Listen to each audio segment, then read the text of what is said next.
My name is Keith Secola, and my middle name is Melvin.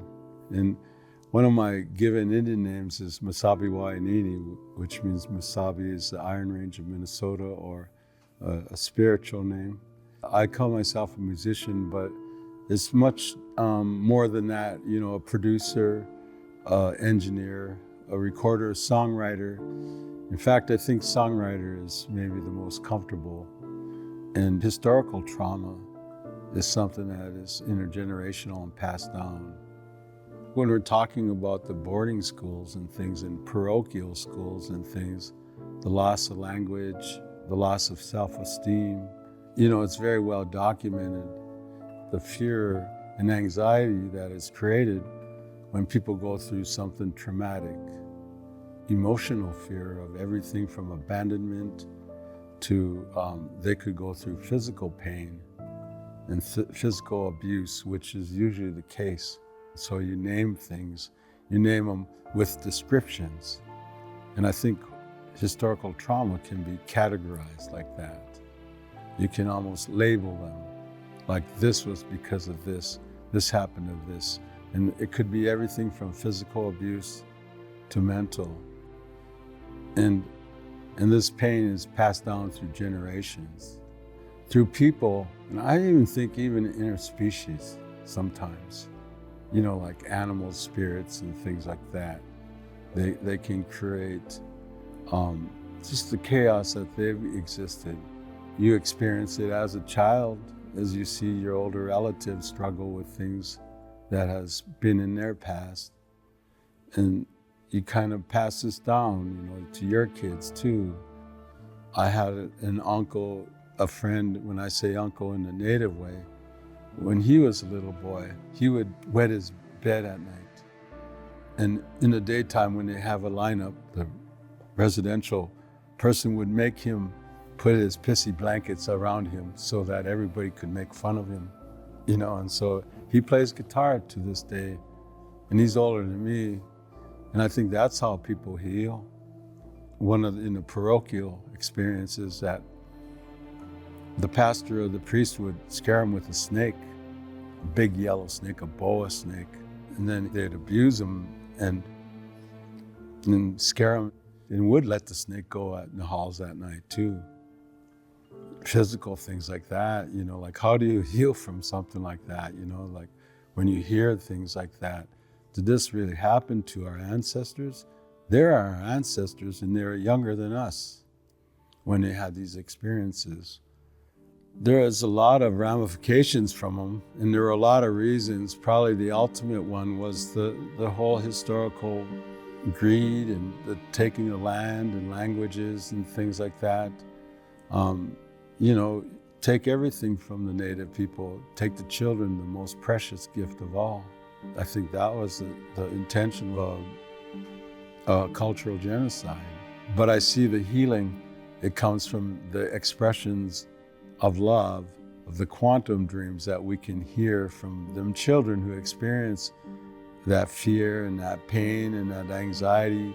Late at night, they'd probably go out in the schoolyard and pray. And I think them prayers went up into the stars, and now they're coming down on us. And they're helping us heal by having us create art, create songs. In Anishinaabe culture, we have these things called dream catchers. And we put them over our babies' cradles, and there's a little hole in the middle.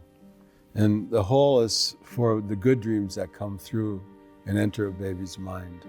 And then the bad dreams get caught up in the webs. And I think that as a songwriter, we have song catchers over us too, you know, and they catch songs, they come through. And that's what I think, you know, that's how I think the song came. Native people call the North America Turtle Island. We believe that North America was created on the shell of a turtle. I was up in the most central location of North America, of Turtle Island, and that's Winnipeg. If you looked at the city Winnipeg, it's right in the middle of Turtle Island. I was playing a concert up there And I always get up. I like getting up early and having coffee and writing and maybe taking a walk or something. And one morning after my show, I did. And I seen a lot of people were lined up like to go into this building. And I noticed there were Native people there, you know, like, oh, those all look like Native people. And so I went up to someone and I asked in the crowd, I go, what's going on? And this woman says, oh yeah, they're having reconciliation testimonies. At that time, the Premier of Canada was Stephen Harper, and he had these testimonials all over across Canada where victims that were victimized by the boarding schools or parochial schools up there in Canada could come and testify of the perpetrator, what happened to him. And the only thing they couldn't say was the name. They couldn't say who did it, or, you know, they could tell the story. And I thought, wow, that's pretty heavy. And inside, it was like a big room like this and kind of dark, and one person would come up and share. And I thought a long time, should I go in there, you know? And I don't know, I don't want to feel that sadness like I didn't. But then the other part of me thought about, you know, I'm a songwriter and I record my people, happiness and grief. And so I went in there.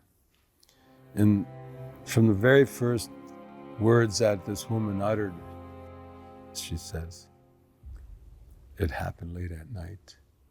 The priest would come down the hall.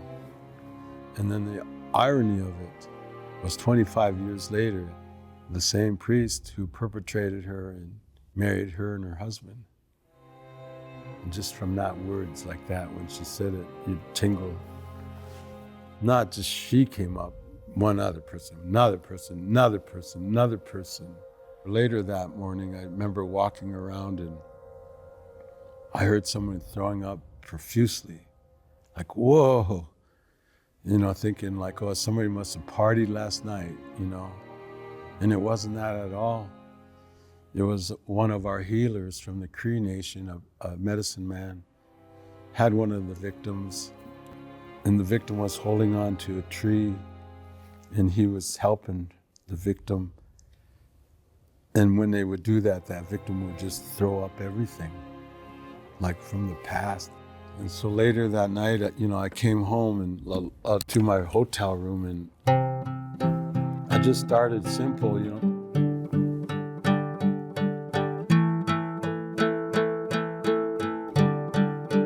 Almost like how the testimony started, you know.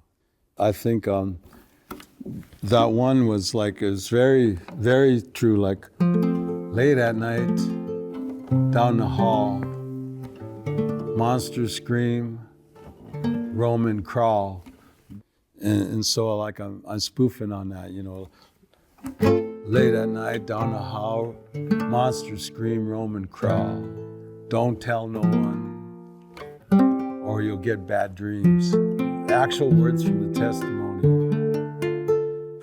And those were the lyrics of that song, you know. Tears of our children, take these tears. Tears come falling 500 years, you know. Tears come falling 500 years. Prayers of our children, take these tears.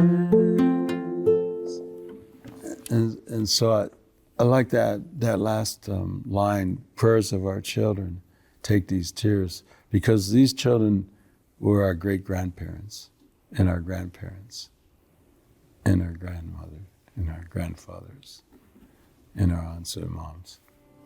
Neil Young used to have a manager named Elliot Robertson. He told me one time, he says, important songwriters write songs important to the people.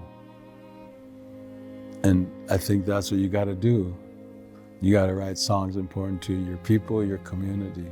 But that's where the inspiration came from, that long line of testimonies. We can stop that intergenerational trauma by just healing, by laughing, by coming to grips with the emotional anxieties that were created by this, by writing art, by creating creativity in your own life. And I've seen this healing in British Columbia, where elders will get up and start talking about it. A lot of tears and a lot of shame, but they're getting it out there and they're talking about it a little bit. And this is the beginning of healing, to recognize them emotions, to start labeling them so that we're not overcome by them. I see Native people writing more, playing music more, young people playing music more, old people too, and then of course the healthy ways to heal us. Like we teach people to eat less processed foods and eat better, more natural foods. Same thing with music, like we have to teach them to listen to natural music sometimes, so that the only thing we hear is in these highly processed foods, like what we hear at the halftime at the Super Bowl is high sugar content, like boom, it catches me, but you can't hear the wind and the healing of it, or you can't hear a creek. We got to teach our young people that healing is here. It's not out there. But I think that's a response to how do people heal and how I've seen it through song, through physical education, through mental therapy. More people are seeking it out now, like it ain't a bad thing to talk about, and we're all in this together.